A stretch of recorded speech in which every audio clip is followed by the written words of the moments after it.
as on a walkthrough a sculpture exhibition in L'Isle-sur-la-Sorgue, which is a garden centre that is a exhibition space for emerging sculptures. It's a free exhibition.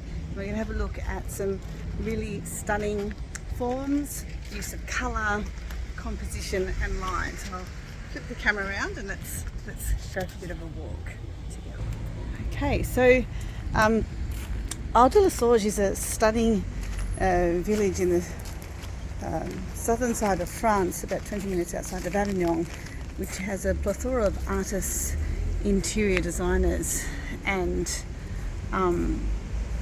architects living in it. So this is an artist, Julia Hutu, who produced 3 gorgeous concrete works.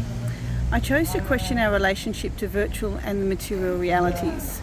The rebounds are at first digital drawings. New tools of virtual reality offer another physical freedom, engaging the body in a less intrusive way. I momentarily free myself from the material and the physical constraints of clay. Fun and surprise, leap and bounce, playfulness and weightlessness, the hard and the soft, and the open space around me. All these elements made possible with this process that allows me to satisfy my curiosity. So here, these are beautiful fragile sculptures that start off as a digital drawing and are then translated into clay and glaze.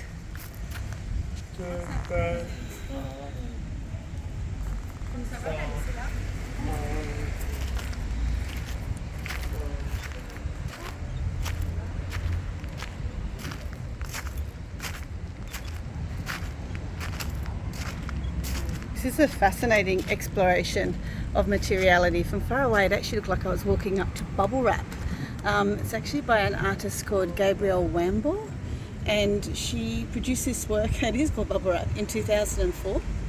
The sculpture is what we do not see. Bubble wrap, this pillar or pedestal, is linked to displacements and coverings, like a tribute to what has been, wrapped and hidden, and what we cannot discern at first sight. So it's actually glazed ceramics, but it is incredible to touch because it's totally and utterly solid. You can actually hear that through the materiality, but far away it's the most exquisite representation of green bubble wrap. Stunning interplay of materiality and confusion. Let's have a little meander through here. This is gorgeous. The French do colour so well. Such a beautiful explosion of primary and secondary colours. This is by Catriona, Platz, Moray. Excuse my pronunciation. This is a work produced in 2005. It's a ceramic piece built by hand, brick by brick. This wall is modular and each element itself a unique work. It is a wall of exchange where the language, signs and symbols of the world's cultures, subway, graffiti, North American, Indian, petroglyphs, Mexican logos and African symbols enter a fraternal dialogue. After the initial firing, my reinterpretation of each sign is hand painted, appearing at the second firing in its final stage. And here you can see a gorgeous kind of interplay of, you know, tribal and contemporary cultures fused together with a almost monolithic sensibility of solidity and colour, which is really quite playful and gorgeous, and they're kind of stacked together almost like children's building blocks. Talking of children's building blocks, let's walk around to the next installation here, which almost looks like hand sketches on ceramics. And this is by Hugo, produced in 2018. And objects of signage at the end of roads under construction, traffic barriers can become symbolic. Rudely handled, subjected to bad weather, they attract the artist's gaze for their condition as much as their functional form and colour. Replicated in ceramics and endowed with engobe design, the traffic barriers are distant urban images.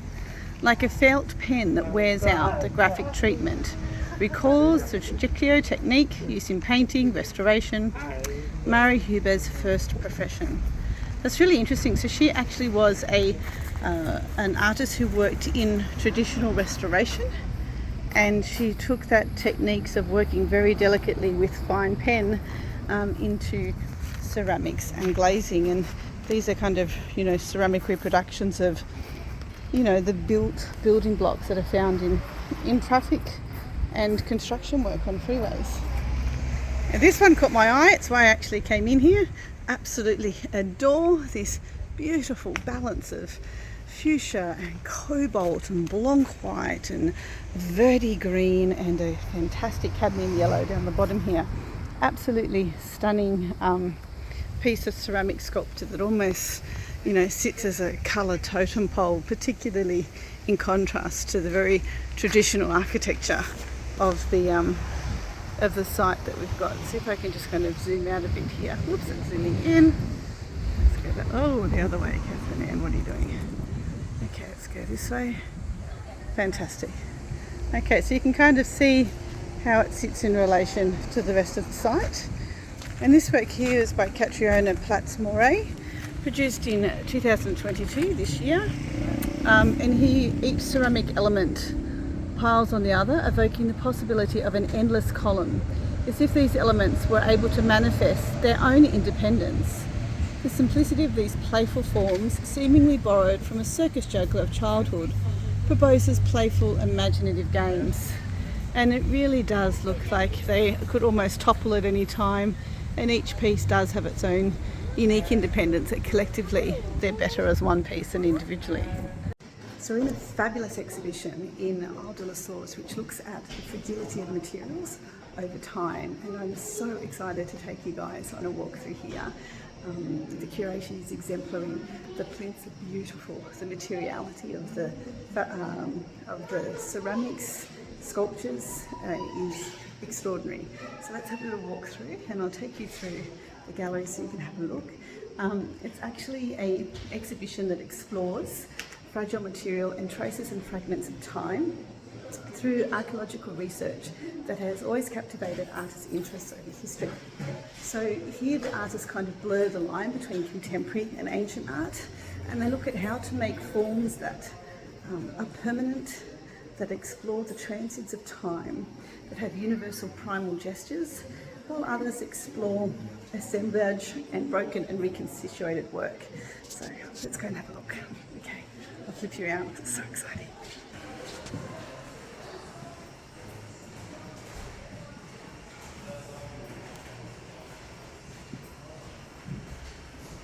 So this is a work by Simon Manoa. It's a series of a study of heads, or more particularly the study of faces and facial expressions, with an emphasis on masks. And the series is a tribute to the work of Emmanuel Levinas, who studied with remarkable subtlety the concepts of the face and nudity in relation to the other. So you can kind of almost see, you know, the abstracted sense of facial presence.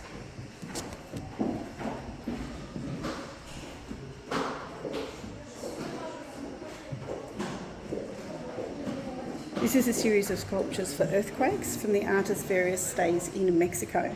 And he composed of handmade pottery purchased or collected in the streets of Mexico.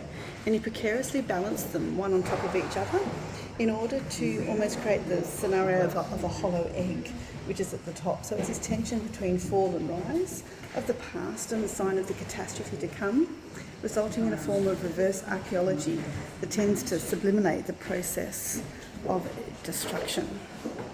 Is, you know, that kind of the tentative notion of the egg that at any point in time can actually fall and collapse. How exquisite is that?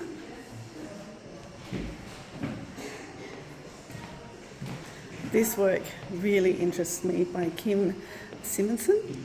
It's Moss People, and she actually produced this stunning piece which figures the artist's very specific fairy tale universe.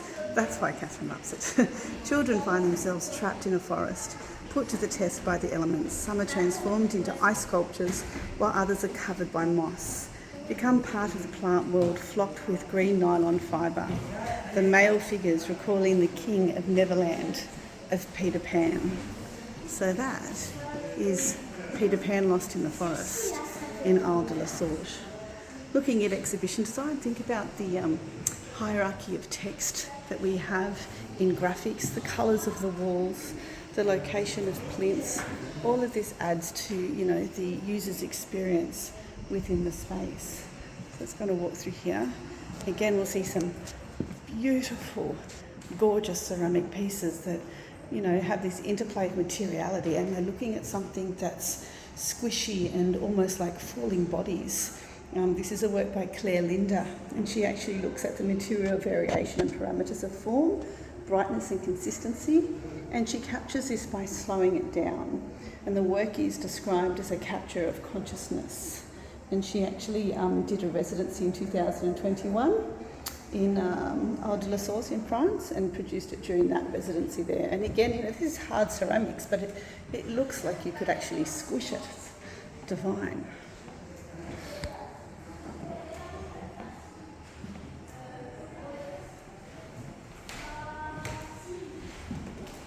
This is a particularly stunning piece here. This work again really kind of explores twisting and multiplying. It's by Hirami Nakashima, and he draws his inspiration from the samsuki, the art of cobalt blue that decorates Japanese porcelain. Tracy Senechika, you would adore this. Since the 17th century. Unlike the traditional technique, he paints his blue patterns only after main firing. Once the cobalt blue, which is so reminiscent of Eve's Climb blue, has been applied to the glazed piece, it's placed back into the kiln, and the second firing allows the glazes to fuse together to create a seamless decoration. How absolutely stunning is that piece? And porcelain is an incredibly difficult material to model, and he's done that with almost this exceptional perfection through the use of dot, form and shape. Let's go and have a look in the other room, see what we can find next door.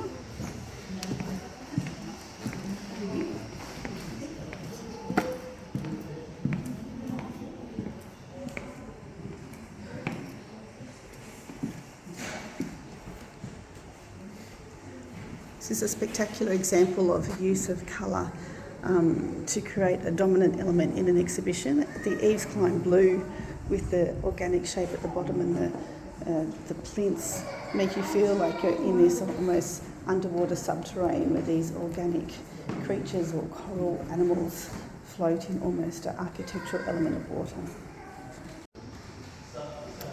So now we're inside the gallery, having a look at some stunning ceramic sculptural pieces that local artists have produced from about 2016 to 2021, exploring, the delicate, seductive materiality of clay and ceramic glaze, throwing clay, turning clay, hollow moulds, solid moulds, experimenting with texture and form and line and shape. Some of them are really particularly stunning pieces that are evocative of the natural world and also the built environment at the same time. Let's pop over here. This one's spectacular. Look at the colour of that verde glaze. It's almost like the colour of Old Sorge waters in itself.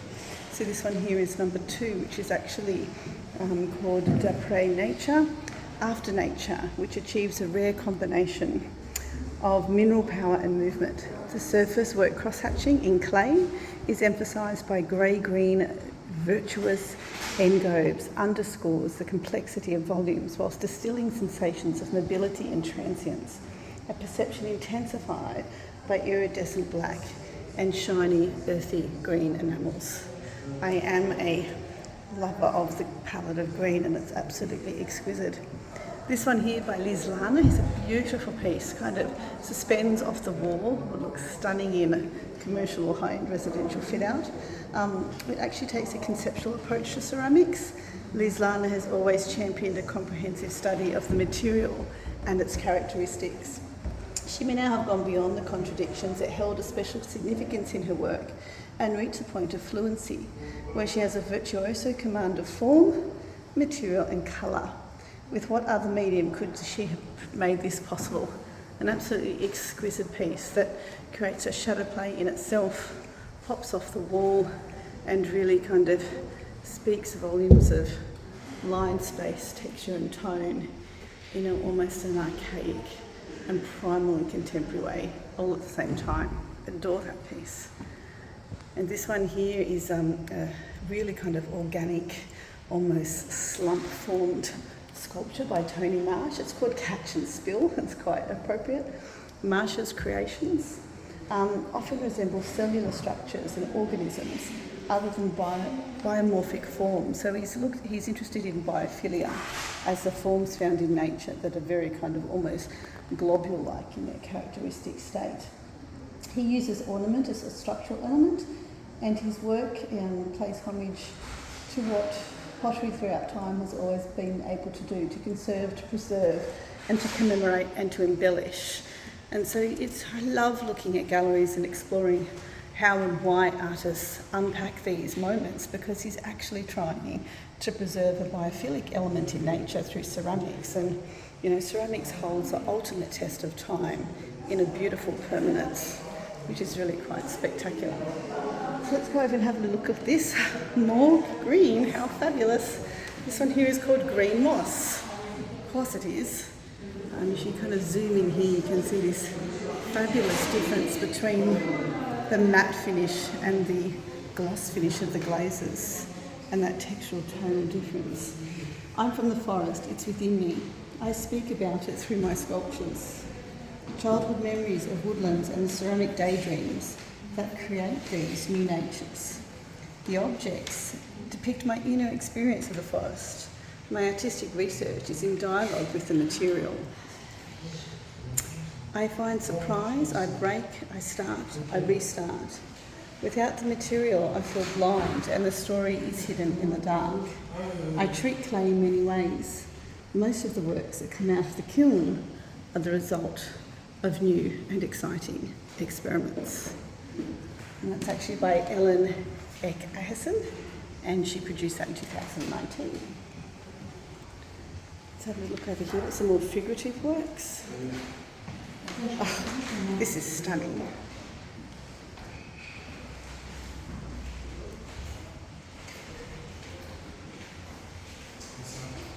So this piece here is number 2, which is actually by Claude Champin.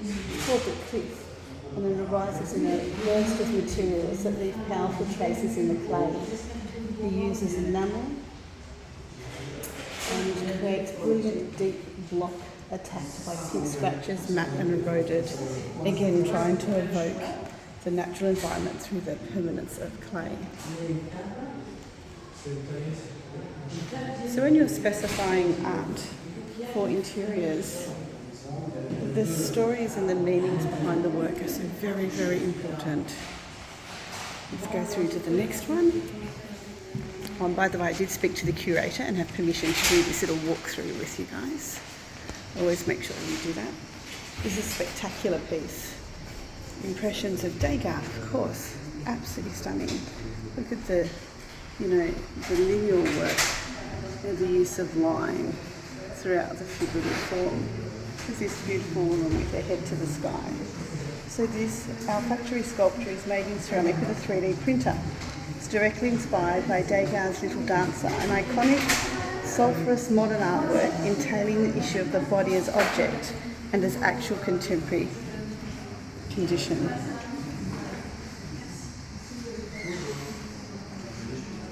Just fabulous. All right, go inside and see what else we can find. So we're going to the other gallery space in through here, and I'll flip you around so you can have a look.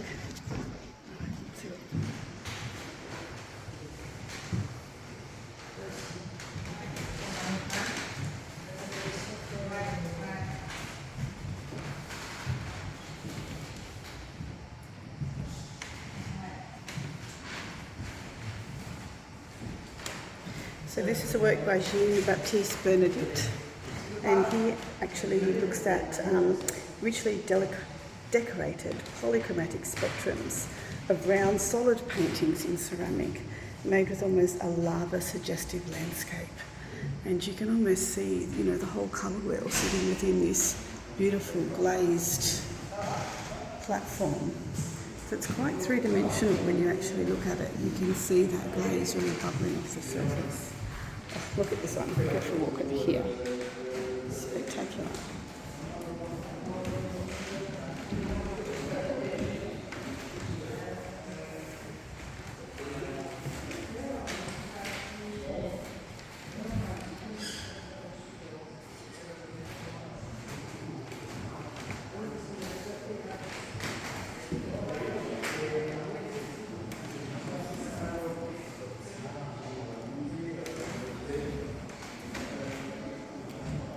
So I want to actually talk about this one, which looks like an abstracted ceramic explosion of lavender. I absolutely adore the palette of this piece, but I'm just trying to find, okay, it's number 7.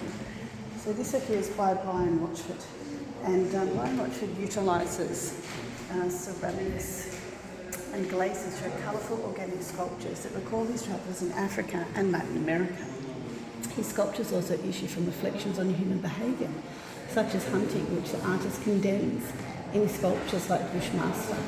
This is lobster claw, and it pays tribute to a tropical forest flower. I thought it had like a, element of flower through it. His works combines clay and glass and is constructed with layers of fired materials that are eventually airbrushed. The sculptural surfaces are a mix of rough, uneven clumps and smooth, bubbly drops that all emerge in their own form through firing. Absolutely fantastic exploration of surface colour and texture. And again, it almost kind of creates this organic life by itself. Oh, over here, look at this. Absolutely divine. I think I could actually just gobble that up and eat it. Spectacular. Absolutely stunning forms of a beautiful fusion of ice blue glazes and almost a volcanic mass of clay.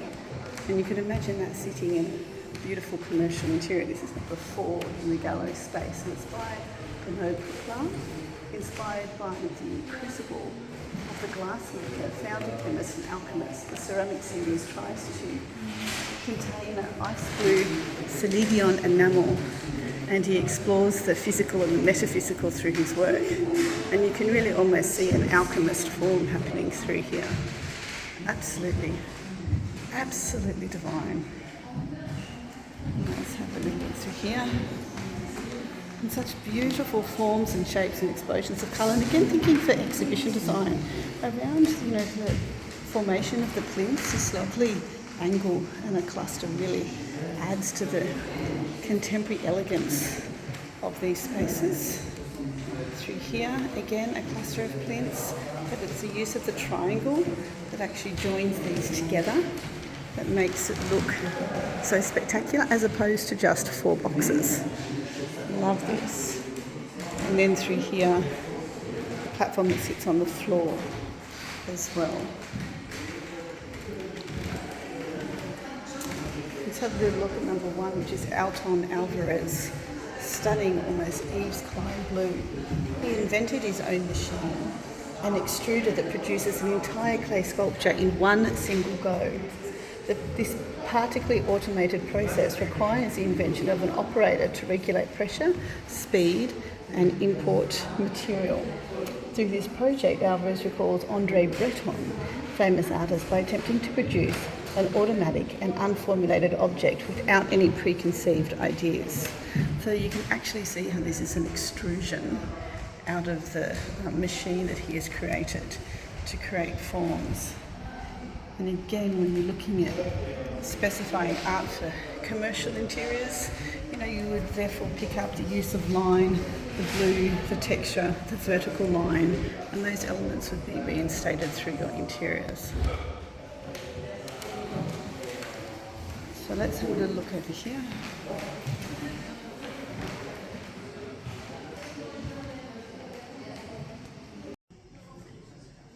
So I'm going to surprise you now. We're actually in a ladies' lavatory, which has been reconfigured as an exhibition space. It's absolutely stunning. So here we can see these beautiful ceramic, stunning hand basins. But on the other side, we have an exquisite little portal of ceramic sculpture by an artist called Michael Gurry. And he creates a sponge-like volume, essentially out of emptiness, recalling the anatomical studies of Juan Fragonard, who developed the technique injecting wet wax into corpses to reveal almost a frozen-like vessel seashell frozen in archaic element, which looks at technical constraints of the figures as their legs are stiffened by the armature of metal and tubal supports.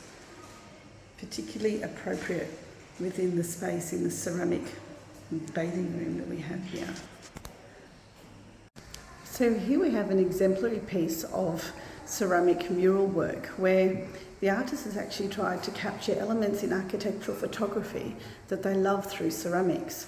So you'll see within this grid of ceramic sculpture that Elmar Trenkwalder has actually produced a strange sensation. At first glance, these are recognisable forms, but upon a second, they realise that it's not completely the case. Forms that the artist is fond of, landscapes and monuments and architectures, refer to the actual history of architecture, whilst encapsulating a dream or transformation and almost a hallucination of what architecture means to the artists themselves.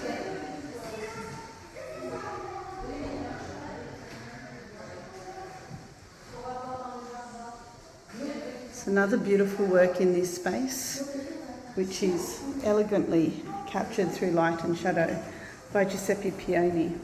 And this artwork called Land on Land was made between 2014 and 2015. It's a single branch, it becomes a majestic tree. The bronze antler nestles rough terracotta fragments with a pigment forming a coherent tactile work of artistic purity. Modern material, the archaeology of the future. The present is like a ball of clay, the past like dust of the earth, and the future like a jug. Indian proverb.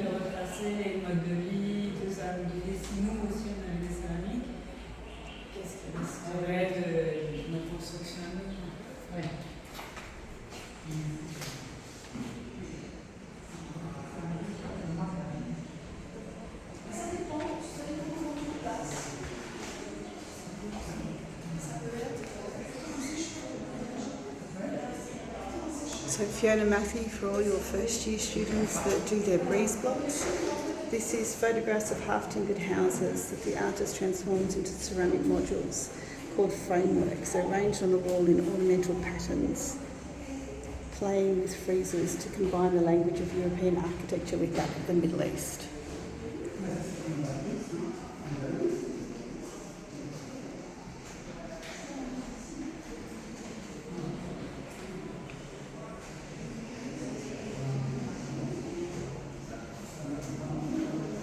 This series here reproduces grid and forms of sanitary equipment, sliced and formed by hand to play with the allegory of the everyday.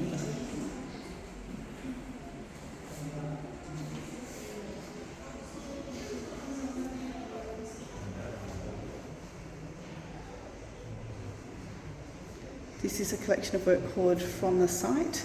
So they actually collect architectural elements from building sites, put them together with clay to create new visual experiences. And how cute are these? So this here actually is part of a series manifesting time and space and made with little miniature bricks. More than 20 years this artist has played with the composition of bricks in its different formation.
Bonjour, non pas du tout.